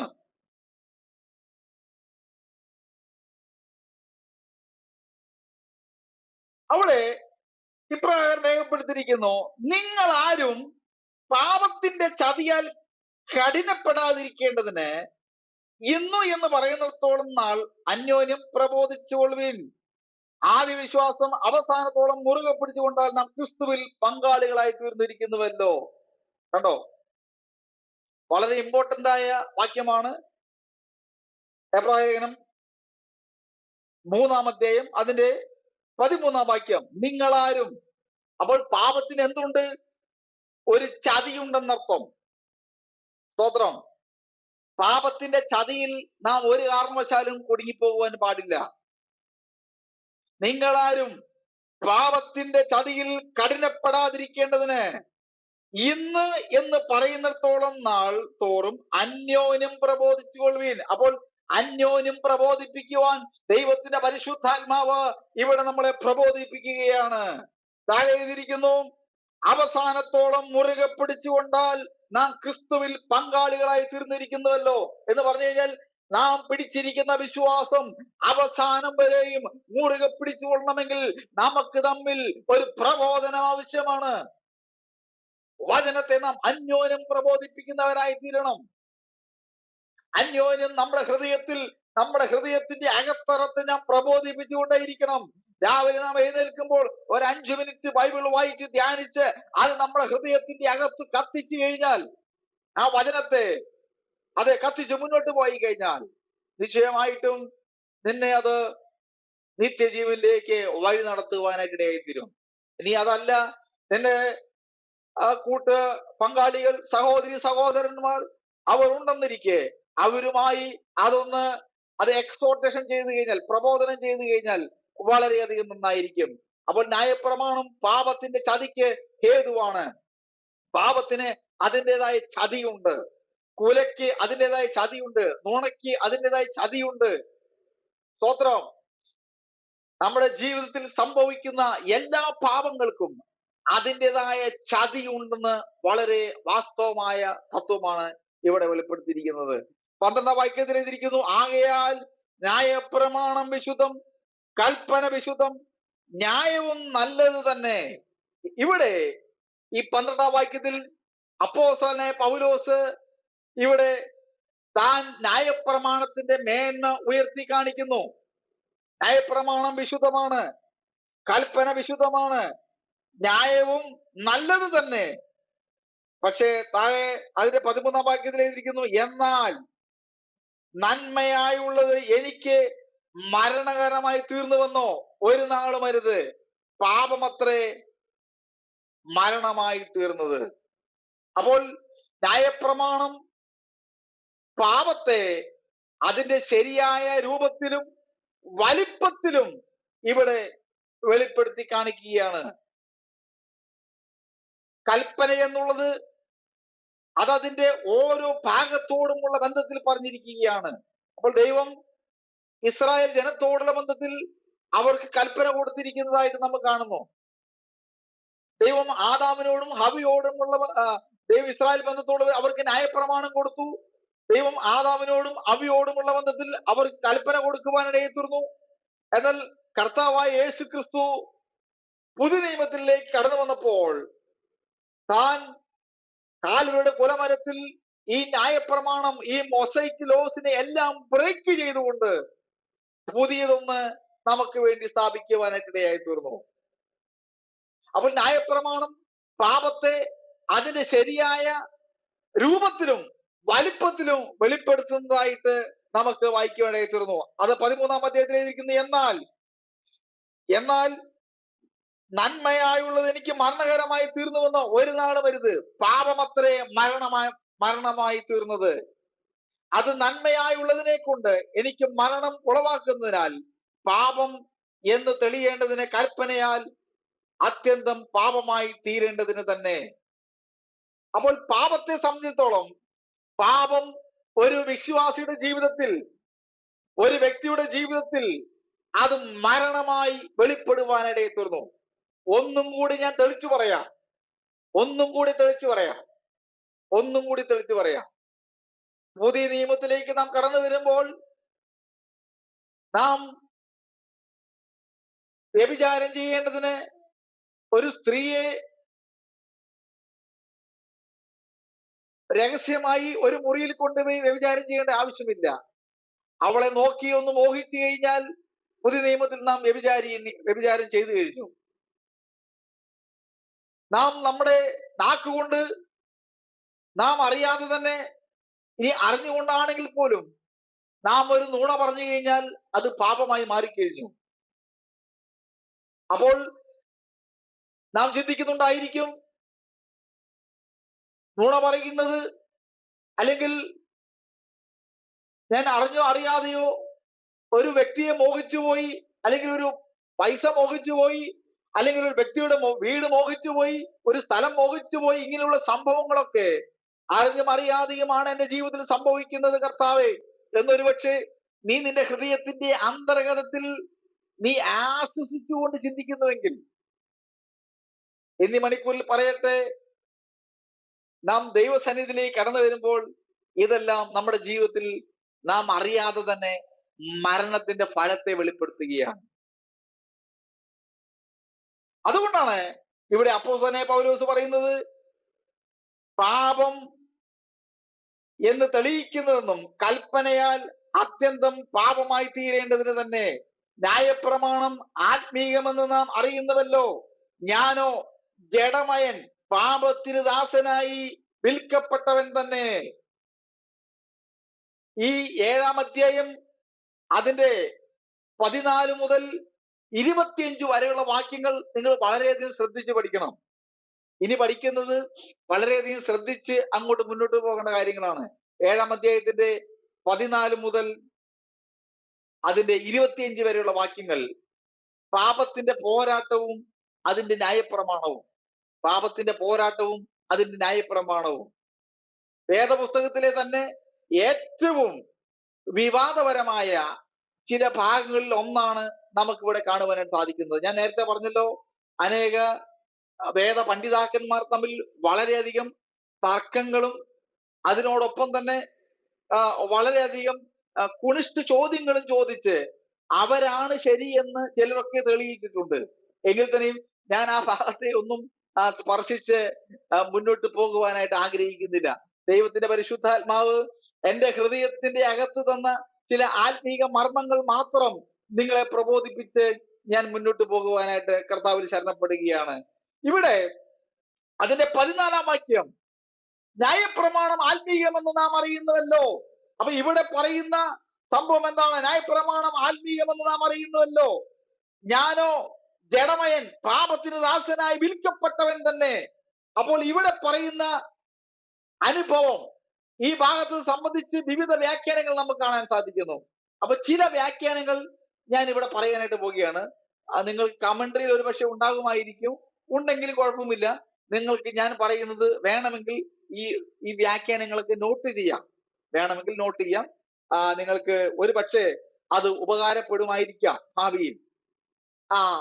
വേദപുസ്തകത്തിലെ ഈ റോമാലേഖനം 7-ാം അധ്യായം അതിന്റെ 14 മുതൽ 25 വരെയുള്ള വാക്യങ്ങളിൽ ചില വിവാദങ്ങൾ ഉന്നയിച്ചിട്ടുണ്ട് ചിലർ. അതിൽ ചില വ്യാഖ്യാനങ്ങൾ ചിലർ പറഞ്ഞിട്ടുണ്ട്. അതിൽ ചില കാഴ്ചപ്പാടുകൾ മാത്രമാണ് ഞാൻ നിങ്ങളോട് ഇവിടെ പറയാനായിട്ട് പോകുന്നത്. ഇവിടെ പറയുന്ന അനുഭവങ്ങൾ ആരുടേതാണ്? ഇവിടെ ചില അനുഭവങ്ങളാണ് പറയുന്നത്. ആ അനുഭവം ആരുടേതാണ്? അതിന്റെ 15-ാം വാക്യത്തിൽ എഴുതിയിരിക്കുന്നു, 14-ാം വാക്യത്തിൽ, ന്യായപ്രമാണം ആത്മീയമെന്ന് നാം അറിയുന്നില്ല, ഞാനോ ജഡമയൻ, പാപത്തിന് ദാസനായി വിൽക്കപ്പെട്ടവൻ തന്നെ. അപ്പോൾ ഇവിടെ പറയുന്ന അനുഭവം ആരുടേതാണ്? ചിലർ പറയുന്നു, ചിലരാണ് ചില ആളുകൾ, ചില സ്കോളേഴ്സ് അവരവകാശപ്പെടുന്നത് ഇത് മോശയുടെ ന്യായപ്രമാണത്തിന് കീഴിലുള്ള ഒരു യഹൂദന്റെ അനുഭവമാണെന്ന് ചിലർ അവകാശപ്പെടുന്നു. മോശയുടെ ഈ ഭാഗത്തെ പറ്റിയുള്ള ഭാഗങ്ങളാണ് നമ്മൾ ചിന്തിക്കുന്നത്. മോശയുടെ ന്യായപ്രമാണത്തിന് കീഴിലുള്ള ഒരു യഹൂദന്റെ അനുഭവമാണെന്ന് ചിലർ അവകാശപ്പെടുന്നു.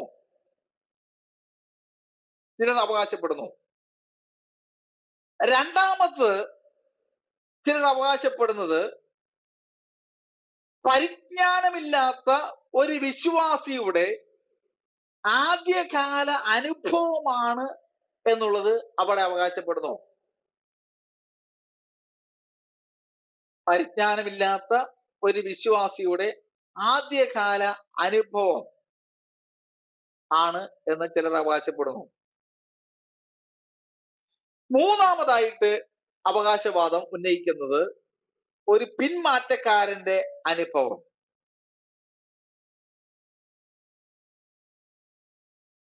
ഒരു പിന്മാറ്റക്കാരന്റെ അനുഭവം.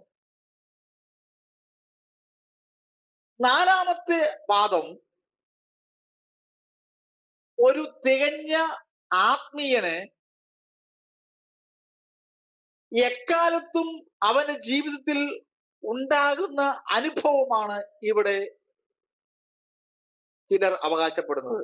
ഒരു തികഞ്ഞ ആത്മീയന് അവന്റെ ജീവിതത്തിൽ ഉണ്ടാകുന്ന എക്കാലത്തും ഉണ്ടാകുന്ന അനുഭവങ്ങൾ.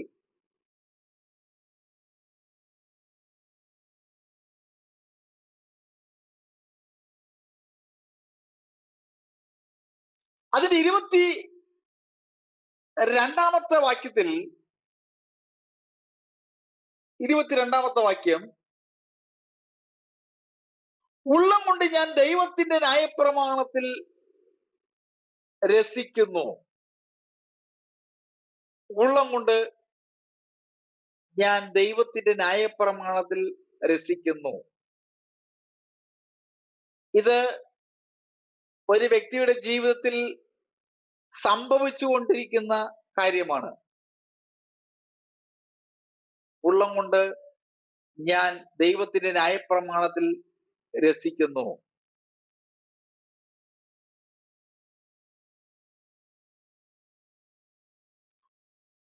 ഇവിടെ നാം ഇപ്പോൾ ചിന്തിച്ചത് 16ാമത്തെ വാക്യം, ഞാൻ ഇച്ഛിക്കുന്നതിനെ ചെയ്യുന്നുവെങ്കിലോ ന്യായപ്രമാണം നല്ലത് എന്ന് ഞാൻ സമ്മതിക്കുന്നു. ആകയാൽ അതിനെ പ്രവർത്തിക്കുന്നത് ഞാനല്ല, എന്നിൽ വസിക്കുന്ന പാപമത്രേ. അപ്പോൾ പാപത്തോടുള്ള പോരാട്ടത്തിൽ നിരന്തരം തോൽവി അനുഭവിക്കുന്ന ഒരു വ്യക്തിയുടെ അനുഭവത്തെ ഈ വചനം ചൂണ്ടിക്കാണിക്കുന്നു. പാപത്തോടുള്ള പോരാട്ടത്തിൽ നിരന്തരം തോൽവി അനുഭവിക്കുന്ന ഒരുവന്റെ അനുഭവം.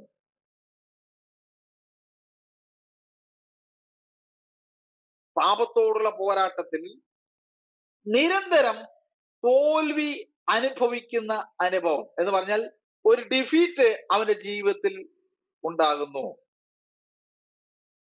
2,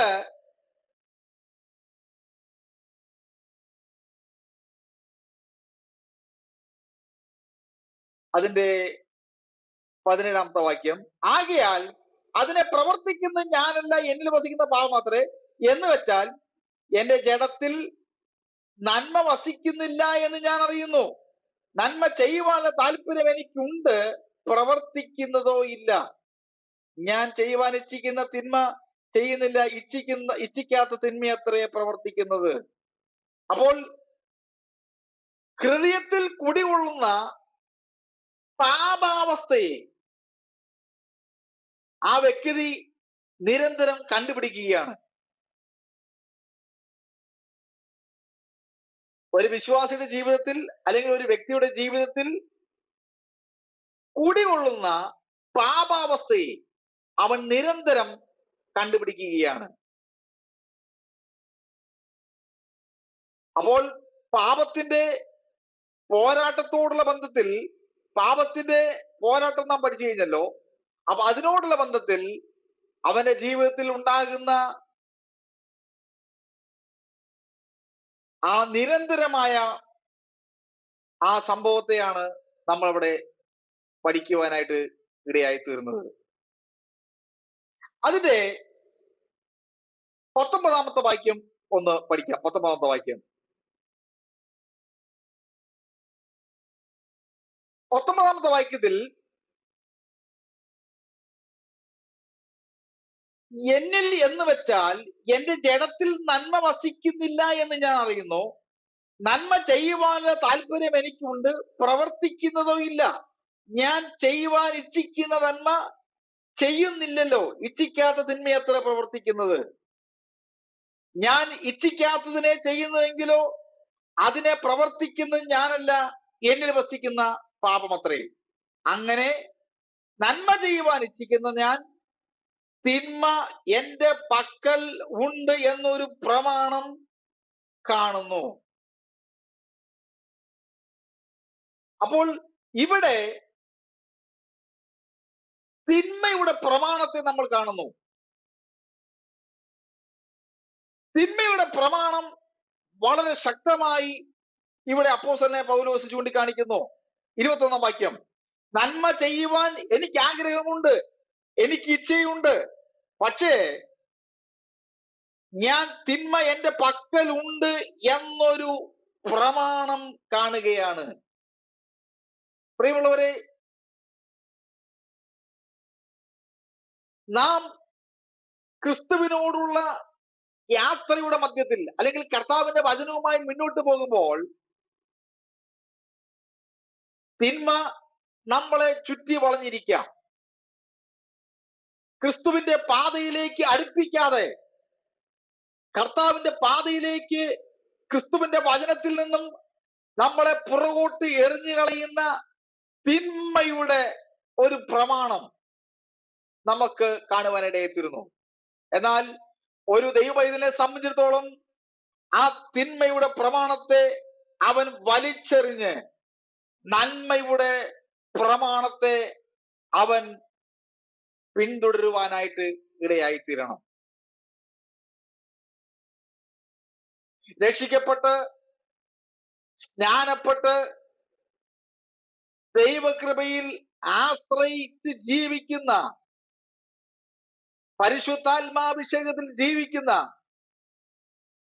ഒരു വ്യക്തിയുടെ ജീവിതത്തിൽ പാപം കുടികൊള്ളുവാൻ ഒരു സാധ്യതയുമില്ല.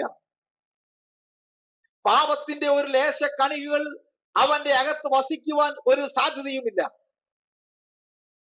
എന്നാൽ അവന്റെ അകത്തേക്ക് പാപത്തിന്റെയും തിന്മയുടെയും സാധ്യതകളെ തള്ളിയിട്ടുകൊണ്ട് അവനെ ക്രിസ്തുവിൽ നിന്നും അകറ്റിക്കളയുവാൻ, അവനെ ക്രിസ്തുവിൽ നിന്നും ഇല്ലായ്മ ചെയ്യുവാൻ പിശാച് അവന്റേതായ രീതിയിൽ പല രീതിയിൽ അവൻ കടന്നു വരും. എന്നാൽ ഒരു ദൈവവൈതലിനെ സംബന്ധിച്ചിടത്തോളം അവൻ അതിനെ കണ്ടുപിടിച്ച് ധൈര്യത്തോടെ പ്രാർത്ഥനയോടെ കർത്താവിന്റെ സന്നിധിയിൽ മുന്നോട്ട് പോകേണ്ടത് ഏറ്റവും അത്യന്താപേക്ഷിതമാണ്.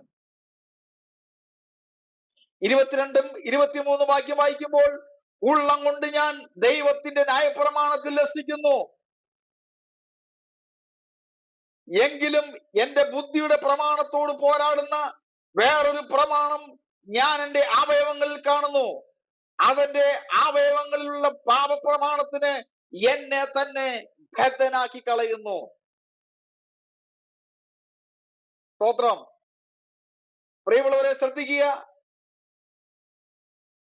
എങ്കിലും എന്റെ ബുദ്ധിയുടെ പ്രമാണത്തോട് പോരാടുന്ന വേറൊരു പ്രമാണം. പാപം ചെയ്യാനായിട്ട് ഒരുപക്ഷെ മോഹങ്ങളും ആ ചിന്തകളും നിന്റെ ഹൃദയത്തിന്റെ അകത്തേക്ക് കയറി വരുമ്പോൾ നീ അതിൽ നിന്നും വ്യതിചലിച്ച് മുന്നോട്ട് പോകുവാനായിട്ടിടയായിത്തീരും. എന്നാൽ ചില സാഹചര്യങ്ങളും ചില സന്ദർഭങ്ങളും നിന്റെ ജീവിതത്തിന്റെ അകത്തേക്ക് കയറി വരുമ്പോൾ നീ ഒരു പക്ഷെ ചിന്തിക്കാം, കുഴപ്പമില്ല, ഒന്ന് ഏറ്റു പറഞ്ഞ് പ്രാർത്ഥിച്ചാൽ മതി, ഞാനൊരു ചെറിയ നുണയല്ലേ പറഞ്ഞിട്ടുള്ളൂ, കുഴപ്പമില്ല, കുഴപ്പമില്ലെന്നേ. അത് ഇങ്ങനെയുള്ള സ്വയനീതീകരണം നമ്മളുടേതായ രീതിയിൽ ഉണ്ടാക്കിയെടുക്കുന്ന ചില പ്രമാണങ്ങൾ, നമ്മൾ നമ്മുടേതായ രീതിയിൽ സ്വയത്തെ തന്നെ നാം അറിയാതെ തന്നെ വെളിപ്പെട്ടു വരുന്ന ചില പൈശാചിക ചിന്തകൾ ആണ് ഇതെല്ലാം. എന്നാൽ യഥാർത്ഥമായി ക്രിസ്തുവിലായിരിക്കുന്ന ഒരു ദൈവവൈതലോടുള്ള ബന്ധത്തിൽ അവൻ ഇതിനെയെല്ലാം തന്നെ മാറ്റുവാനായിട്ട് ഇടയായിത്തീരും. സ്തോത്രം. അതുകൊണ്ടാണ് ഇവിടെ എഴുതിയിരിക്കുന്നത്, എന്റെ അവയവങ്ങളിൽ പാപപ്രമാണത്തിന് എന്നെ തന്നെ ബദ്ധനാക്കി കളയുന്നു. 24-ാമത്തെ വാക്യത്തിൽ, അയ്യോ ഞാൻ അരിഷ്ട മനുഷ്യൻ, ഈ മരണത്തിന് അധീനമായ ശരീരത്തിൽ നിന്ന് എന്നെ ആർ വിടുവിക്കും? നമ്മുടെ കർത്താവായ യേശു ക്രിസ്തു മുഖാന്തരം ഞാൻ ദൈവത്തിന് സ്തോത്രം ചെയ്യുന്നു. ഇങ്ങനെ ഞാൻ തന്നെ ബുദ്ധി കൊണ്ട് ദൈവത്തിന്റെ പ്രമാണത്തെയും ജഡം കൊണ്ട് പാപത്തിന്റെ പ്രമാണത്തെയും സേവിക്കുന്നു. ഈ വാക്യത്തിൽ നാം വായിക്കുമ്പോൾ, ഇതിൽ 22-ാം വാക്യത്തിൽ യഥാർത്ഥമായി വിശ്വാസിയുടെ അനുഭവവും, യഥാർത്ഥമായ ഒരു വിശ്വാസിയുടെ അനുഭവവും, 23-ാമത്തെ വാക്യത്തിൽ യഥാർത്ഥ വിശ്വാസിക്ക് കണ്ടുപിടിക്കുവാൻ കഴിയുന്ന ഒരു വസ്തുതയാണ് ബുദ്ധി എന്നുള്ളത്. ബുദ്ധി എന്നിവിടെ പ്രയോഗിച്ചിരിക്കുന്നത്. അപ്പോൾ ഒരു വിശ്വാസിയുടെ ജീവിതത്തിൽ പാപമുണ്ടാകുമ്പോൾ, അല്ലെങ്കിൽ നമ്മൾക്ക് ഒരുപക്ഷെ നമ്മുടെ ബുദ്ധി വെച്ച് തന്നെ നമുക്ക് കണ്ടുപിടിക്കാൻ പറ്റും. അതായത് ഇപ്പൊ ഒരു സംഭവം, നമ്മളെല്ലാവരും വളരെ പക്വതയുള്ളവരാണല്ലോ. നമ്മൾ ചിന്തിച്ചുകൊണ്ടിരിക്കുമ്പോൾ നമുക്കറിയാം, ഒരു പാപ സ്വഭാവം നമ്മുടെ ജീവിതത്തിൽ വെളിപ്പെട്ട് വന്നാൽ നമ്മുടെ മൈൻഡ് ഓട്ടോമാറ്റിക് ആയിട്ട് നമ്മളെ തന്നെ ഇതിങ്ങനെ കുത്തിക്കൊണ്ടിരിക്കും, ഇല്ലേ? അത് ഞാൻ ചെയ്തത് തെറ്റായിപ്പോയി, അല്ലെങ്കിൽ ഇന്ന സഹോദരിയെ പറ്റി പറഞ്ഞത് ശരിയായില്ല, ഇന്ന ആളെ പറ്റി ഇന്ന അച്ഛനോട് പറയാൻ പാടില്ലായിരുന്നു, ഇന്ന അമ്മാമ്മയെ പറ്റി ഇന്ന ആളോട് ഞാനത് പറയാൻ പാടില്ലായിരുന്നു, അവർ വളരെ വിശ്വസ്തയോടെ എന്റെ ഹൃദയത്തിൽ പറഞ്ഞൊരു കാര്യമാണ്, ഞാനത് അവിടെ പറയാൻ പാടില്ലായിരുന്നു. നമ്മൾ അറിയാതെ തന്നെ നമ്മുടെ ഹൃദയത്തിന്റെ അകത്ത് ഒരു കുറ്റബോധം, നമ്മൾ അറിയാതെ തന്നെ നമ്മുടെ ഹൃദയത്തിന്റെ അകത്ത് വലിയൊരു കുറ്റബോധം വെളിപ്പെടുന്നു. അപ്പോൾ അതാണ് ഈ നമ്മുടെ ബുദ്ധി വെച്ച് നമ്മൾ ചിന്തിച്ച് കണ്ടുപിടിക്കുന്ന കാര്യങ്ങൾ. അപ്പോൾ അത് സത്യം പറഞ്ഞു കഴിഞ്ഞാൽ കേവലമായ ഒരു ബുദ്ധിശക്തിയല്ല. കർത്താവിന്റെ ആത്മാവ് നമ്മുടെ ഹൃദയത്തിൽ പരിശുദ്ധാത്മാവിനെ പകർന്നിട്ടുണ്ട്. ആ പരിശുദ്ധാത്മാവിന്റെ ശക്തിയാൽ അവൻ നമ്മെ നിറച്ചിട്ടുണ്ട്. അവന്റേതായിട്ടുള്ള ബുദ്ധി, അവന്റേതായിട്ടുള്ള ജ്ഞാനം, ആ പരിശുദ്ധാത്മാവിന്റെ വിവേകം നമ്മുടെ ഹൃദയത്തിന്റെ അകത്ത്, നമ്മുടെ ശരീരത്തിന്റെ അകത്ത്, നമ്മുടെ അവയവങ്ങളുടെ അകത്ത് ഓരോ ദിവസവും ഓരോ മണിക്കൂറിലും ഇത് വ്യാപരിച്ചുകൊണ്ടിരിക്കുകയാണ്. അങ്ങനെ വ്യാപരിച്ചുകൊണ്ടിരിക്കുന്ന ഒരു വ്യക്തിയുടെ ജീവിതത്തിൽ ഇങ്ങനെ ബുദ്ധി കൊണ്ടുള്ള പ്രമാണത്തിൽ ഉണ്ടാകുന്ന ചില പാപ സ്വഭാവങ്ങളെ നിനക്ക് കണ്ടുപിടിക്കുവാനായിട്ട് ഇടയായിത്തീരും. സ്തോത്രം. 24-ാമത്തെ വാക്യത്തിൽ എഴുതിയിരിക്കുന്നു, അയ്യോ ഞാൻ അരിഷ്ട മനുഷ്യൻ, ഈ മരണത്തിന് അധീനമായ ശരീരത്തിൽ നിന്ന് എന്നെ ആര് വിടുവിക്കും? ഈ ഭാഗത്തെ പ്രധാന ചിന്ത, ഈ വാക്യത്തിന്റെ അതിലേക്ക് നമുക്ക് നോക്കുമ്പോൾ കാണുന്നു, ആര് വിടുവിക്കും? ആരാണ് എന്നെ വിടുവിക്കാൻ പോകുന്നത്? അയ്യോ ഞാൻ അരിഷ്ട മനുഷ്യൻ, ഈ മരണത്തിന് അധീനമായ ശരീരത്തിൽ നിന്ന് എന്നെ ആര് വിടുവിക്കും? നമ്മുടെ കർത്താവായ യേശു ക്രിസ്തു മുഖാന്തരം ഞാൻ ദൈവത്തിന് സ്തോത്രം ചെയ്യുന്നു. ഇങ്ങനെ ഞാൻ ബുദ്ധി കൊണ്ട് ദൈവത്തെയും ദൈവത്തിന്റെ പ്രമാണത്തെയും ജഡം കൊണ്ട് പാപത്തിന്റെ പ്രമാണത്തെയും സേവിക്കുന്നു. അപ്പൊ ഈ ഭാഗത്ത് അപ്പോസ്തലനായ പൗലോസ് ആര് വിടുവിക്കുമെന്ന ചോദ്യം കൊണ്ട് ഉദ്ദേശിക്കുന്നത്, വിടുവിക്കേണ്ടത് ഒരാളാണ് എന്ന് നമുക്കിവിടെ തെളിവിൽ മനസ്സിലാക്കുന്നു. ആരാണ് വിടുവിക്കേണ്ടത്? നമ്മുടെ കർത്താവായ യേശു ക്രിസ്തുവാണ് വിടുവിക്കേണ്ടത്. ഏതിൽ നിന്നുള്ള വിടുതലാണ് നമുക്ക് വേണ്ടത്? പാപത്തിൽ നിന്നുള്ള വിടുതൽ നമുക്ക് ആവശ്യമാണ്. സ്തോത്രം. എങ്ങനെയാണ് നമുക്ക് വിടുതൽ വേണ്ടത്? മരണകരമായ അല്ലെങ്കിൽ മരണത്തിന് അധീനമായ ഈ ശരീരത്തിൽ നിന്ന് നമുക്കൊരു വിടുതൽ ആവശ്യമാണ്. പാപത്തോടുള്ള പോരാട്ടത്തിലല്ല നമുക്ക് വിടുതൽ ആവശ്യം. നാം പാപത്തോട് പോരാടിക്കൊണ്ടിരിക്കണം. സ്തോത്രം. ഒരു ദൈവവൈതലിനോടുള്ള ജീവിതത്തിൽ അവന്റെ ജീവിതത്തിൽ പാപങ്ങൾ ഉണ്ടാകും. പാപത്തിന്റെ സാധ്യതകൾ വെളിപ്പെടുമ്പോൾ അവൻ അതിനെ പോരാടി മുന്നോട്ട് പോയിക്കൊണ്ടിരിക്കണം. ആ പാപത്തോടുള്ള പോരാട്ടത്തിൽ നിന്നല്ല അവന് വിടുതൽ ഉണ്ടാകേണ്ടത്. മറിച്ച് ദൈവവൈതലിനോടുള്ള ബന്ധത്തിൽ മരണത്തിൽ നിന്നും അവന് വിടുതൽ ആവശ്യമാണ്. പാപത്തിന്റെ അനന്തരഫലമായ മരണത്തിൽ നിന്ന് അവന് വിടുതൽ ആവശ്യമാണ് എന്നാണ് അപ്പോസ്തലനായ പൗലോസ് ഇവിടെ പറഞ്ഞിരിക്കുന്നത്.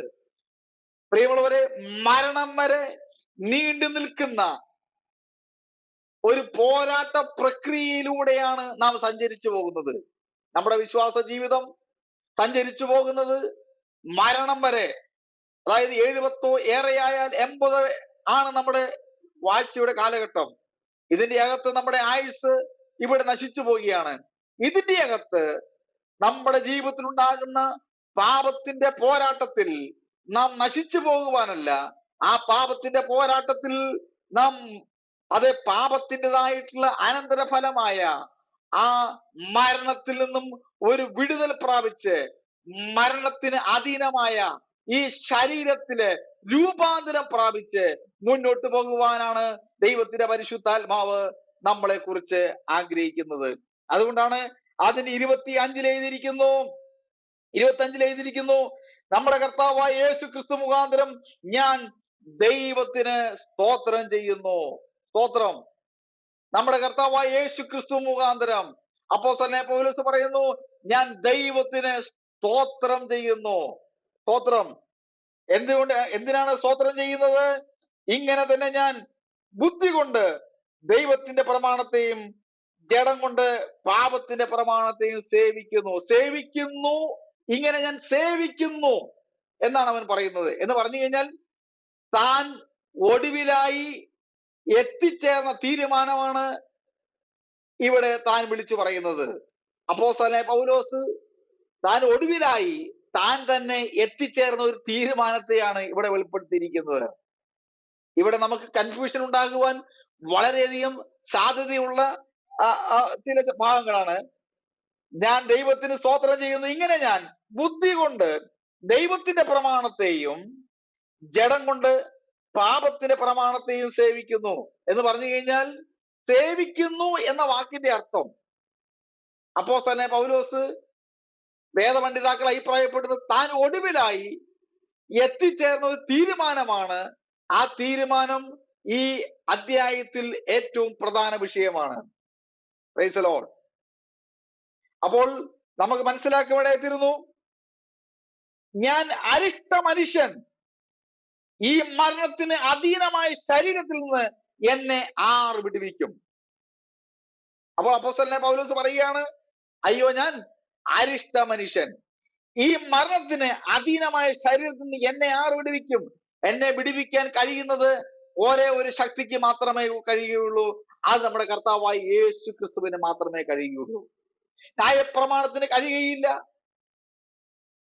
മറ്റൊന്നിനും തന്നെ കഴിയുകയില്ല, പ്രവാചകന്മാർക്ക് കഴിയുകയില്ല, രാജാക്കന്മാർക്ക് കഴിയുകയില്ല, പുരോഹിതന്മാർക്ക് കഴിയുകയില്ല, മറ്റൊന്നിനും കഴിയുകയില്ല.